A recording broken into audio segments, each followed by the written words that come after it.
প্রিয় ষষ্ঠ শ্রেণীর ছাত্রছাত্রীরা, আজ আলোচনা করব তোমাদের সেকেন্ড ইউনিট টেস্ট পরীক্ষার ইতিহাস সাবজেক্টের অতীব গুরুত্বপূর্ণ একটি কোয়েশ্চেন পেপার নিয়ে। যেহেতু তোমাদের আগস্টের ফার্স্ট উইকে সেকেন্ড ইউনিট টেস্ট পরীক্ষা, তাই আলোচিত প্রত্যেকটি প্রশ্নের উত্তর পরীক্ষার আগে মুখস্থ করে নাও, কেননা তোমাদের পরীক্ষায় এমন প্রশ্নপত্র থাকবে, অর্থাৎ এই কোয়েশ্চেন পেপার থেকে বেশিরভাগ প্রশ্ন তোমাদের পরীক্ষায় কমন আসবেই। শুরু করছি আজকের আলোচনা। দ্বিতীয় পর্যায়ক্রমিক মূল্যায়ন 2026, ক্লাস 6, বিষয় ইতিহাস, পূর্ণমান 50, সময় 1 ঘন্টা 40 মিনিট। দাগ নম্বর 1, সঠিক উত্তরটি বেছে নিয়ে লেখো। যে কোনো 8টি প্রশ্নের উত্তর দিতে হবে। প্রথম কোশ্চেন, মেগালিথ হলো, উত্তর হবে অপশন খ, পাথরের সমাধি।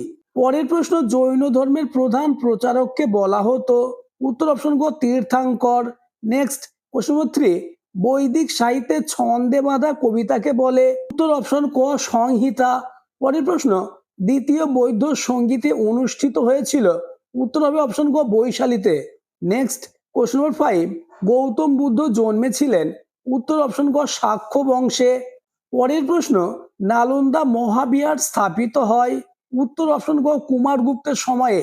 প্রতিটি প্রশ্ন মোস্ট ইম্পর্টেন্ট, অর্থাৎ এমন প্রশ্নই তোমাদের স্কুলে আসতে চলেছে, তাই প্রতিটি প্রশ্নের উত্তর মুখস্থ করে নাও, তাহলে ইতিহাস সাবজেক্টে 50-এ 50 হবে তোমার হাতের মুঠোয়। নেক্সট, কোশ্চেন নম্বর 7, আলেকজান্ডারের সেনাপতি কে ছিলেন, উত্তর অপশন ক, সেলুকাস নিকেটর। পরের প্রশ্ন, কোশ্চেন নম্বর 8, রবি কীর্তির সভাকবি ছিলেন, উত্তর অপশন ক, দ্বিতীয় পুলকেশীর। নেক্সট, কোশ্চেন নম্বর 9, জৈন ধর্মে মোট তীর্থাঙ্কর ছিলেন, অপশন ক, 23 জন, অপশন খ, 24 জন, অপশন গ, 25 জন এবং অপশন ঘ, 26 জন। এই প্রশ্নের উত্তরটি তোমরা আমাকে কমেন্টে জানাবে।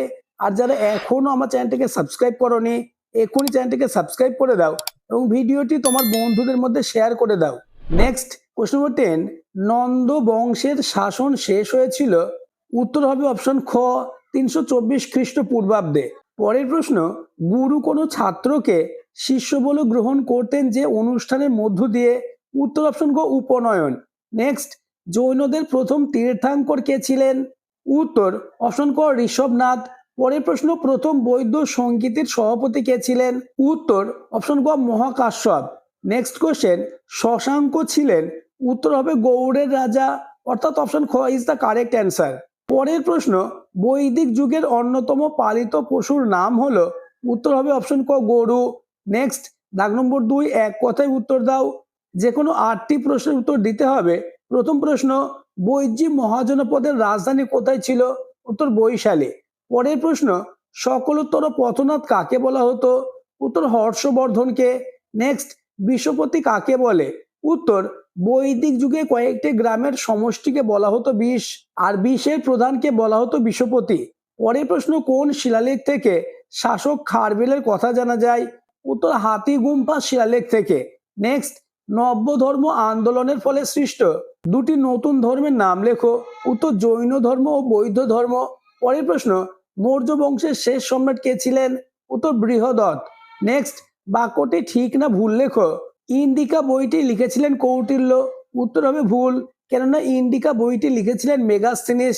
পরের প্রশ্ন, জৈন ধর্মের শেষ দুজন তীর্থাঙ্করের নাম লেখো, উত্তর পার্শ্বনাথ ও বর্ধমান মহাবীর। নেক্সট কোশ্চেন, বৈদিক যুগে গুরু দক্ষিণা কি ছিল, উত্তর গরুদান বা গোদান। পরের প্রশ্ন, আর্যদের আদি বাসভূমি কোথায় ছিল, উত্তর আর্যদের আদি বাসভূমি ছিল সপ্ত সিন্ধু অঞ্চল। নেক্সট, বৈদিক সমাজের প্রধান খাদ্যশস্য কি ছিল, উত্তর হবে যব, গম ও ধান। নেক্সট, দাগ নম্বর 3, শূন্যস্থান পূরণ করো, যে কোনো 4টে। প্রথম কোশ্চেন, পরবর্তী বৈদিক যুগে মাটির পাত্রের রং ছিল ড্যাশ, উত্তর ধূসর। নেক্সট কোশ্চেন, খ্রিস্টপূর্ব 6ষ্ঠ শতকে অরাজতান্ত্রিক মহাজন পদগুলিকে ড্যাশ বলে, উত্তর গণরাজ্য। নেক্সট কোশ্চেন, ইন্ডিকা গ্রন্থের রচয়িতা হলেন ড্যাশ, উত্তর মেগাস্থিনিস। আলোচিত প্রশ্নগুলি তোমার রেডি আছে তো, তা আমাকে কমেন্টে জানাবে। পরের প্রশ্ন, শকরাজ রুদ্র দমনের সম্পর্কে জানবার সব থেকে গুরুত্বপূর্ণ শিলালেখ ড্যাশ, উত্তর জুনাগড়। নেক্সট, দাক্ষিণাত্যে চলে যাওয়া জৈন সন্ন্যাসীদের নেতা ছিলেন ড্যাশ, উত্তর ভদ্রবাহু। পরের প্রশ্ন, মেগালিথ বলা হয় ড্যাশকে, উত্তর পাথরের সমাধিকে। নেক্সট দাগ নম্বর 4, নিচের প্রশ্নগুলির উত্তর দাও। অর্থাৎ 4-এর দাগে তোমাদের 2 মার্কের 4টে প্রশ্নের উত্তর দিতে হবে। প্রথম কোশ্চেন, ষোড়শ মহাজনপদ বলতে কি বোঝায়? উত্তর, জৈন ও বৌদ্ধ সাহিত্যে খ্রিস্টপূর্ব 6ষ্ঠ শতকে ভারতীয় উপমহাদেশে যে 16টি মহাজনপদের কথা জানা যায় তাদের একসঙ্গে ষোড়শ মহাজনপদ বলা হয়। জৈন ও বৌদ্ধ সাহিত্য থেকে ষোড়শ মহাজনপদের কথা জানা যায়। পরের প্রশ্ন, ক্ষত্রপ কাদের বলা হতো? উত্তর, কুষাণরা শাসন ব্যবস্থার সুবিধার জন্য সাম্রাজ্যকে কতগুলি প্রদেশে বিভক্ত করতেন, সেই সব প্রদেশের শাসকদের বলা হতো ক্ষত্রপ। নেক্সট, সভা ও সমিতি কাকে বলে? উত্তর, পরবর্তী বৈদিক যুগের রাজনীতিতে সভা ও সমিতির গুরুত্বের কথা জানা যায়। ভারতে বয়স্ক ব্যক্তিরা যোগ দিতেন আর গোষ্ঠীরা সবাই সম্ভবত সমিতির সদস্য ছিলেন। সমিতিতে নানা রকম রাজনীতির বিষয়ে আলোচনা হতো। পরের প্রশ্ন, অশোক একবার মাত্র যুদ্ধ করেছিলেন কেন? উত্তর, অশোক সারা জীবনে একটি মাত্র যুদ্ধ করেছিলেন, তা হলো কলিঙ্গ যুদ্ধ। কলিঙ্গে যুদ্ধে অনেক মানুষ মারা যাওয়ায় অশোক সিদ্ধান্ত নেন জীবনে আর কখনো তিনি যুদ্ধ করবেন না। নেক্সট, কোশ্চেন নম্বর 5, দ্বাদশ অঙ্গ কি? উত্তর, দ্বাদশ অঙ্গ হলো জৈনদের ধর্মগ্রন্থ। জৈন ধর্মের মূল উপদেশগুলি 12টি ভাগে ভাগ করা ছিল। এর এক একটি ভাগকে অঙ্গ বলা হয়। সংখ্যায় 12টি বা দ্বাদশ ভাগ বা অঙ্গকে একসঙ্গে দ্বাদশ অঙ্গ বলা হয়।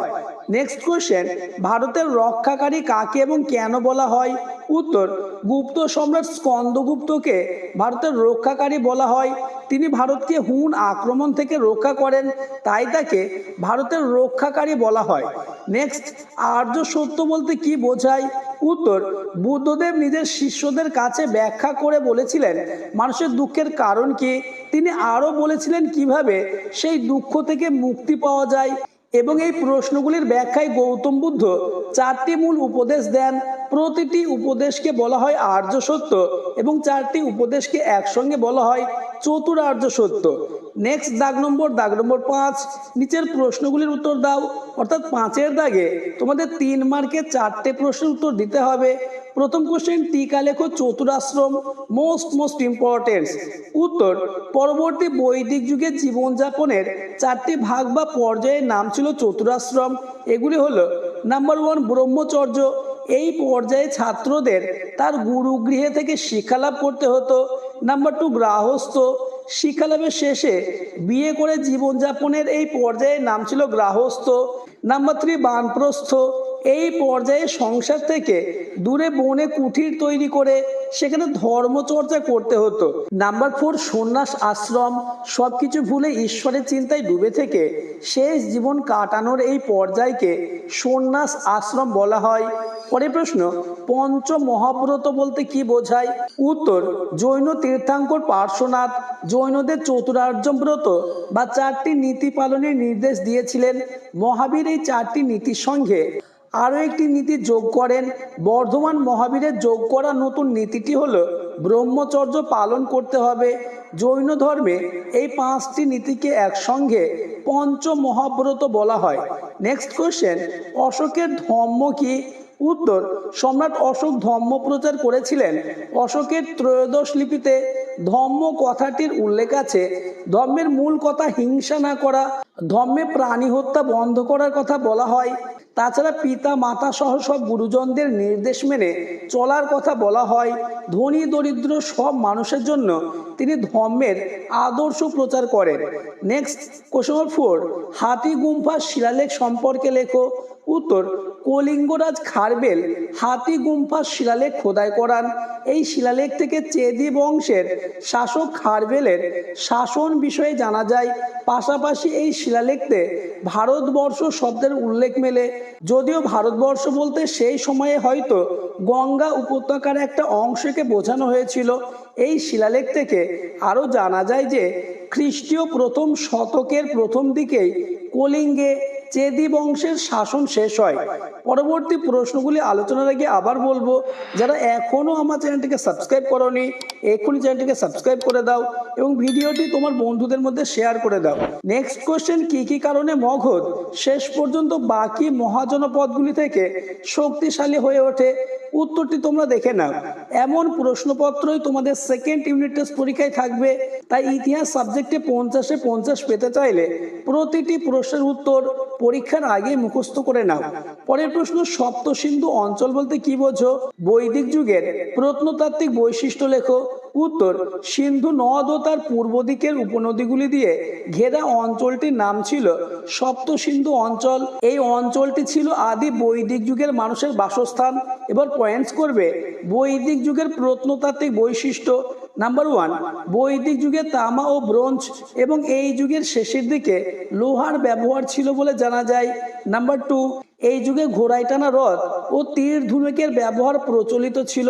নেক্সট এবং তোমাদের লাস্ট দাগ নম্বর 6, নিচের যে কোনো দুটি প্রশ্নের উত্তর দাও, প্রতিটি প্রশ্নের মান 5 করে। প্রথম কোশ্চেন, সমুদ্রগুপ্তের কৃতিত্ব আলোচনা করো। পরের প্রশ্ন, 16টি মহাজনপদের মধ্য থেকে মগধের সব থেকে শক্তিশালী হয়ে ওঠার কারণগুলি ব্যাখ্যা করো। নেক্সট কোশ্চেন, বৈদিক যুগের শিক্ষা ব্যবস্থা কেমন ছিল?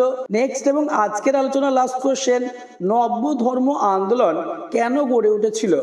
আজকের আলোচনা এই পর্যন্ত। তোমাদের জন্য সব থেকে বাছাই করা অর্থাৎ মোস্ট ইম্পর্টেন্ট প্রশ্ন দিয়েছি, তাই প্রতিটি প্রশ্ন তোমরা পরীক্ষার আগে মুখস্থ করে নাও, তাহলে ইতিহাস সাবজেক্ট নিয়ে তোমাদের আর কোনো দুশ্চিন্তা থাকবে না।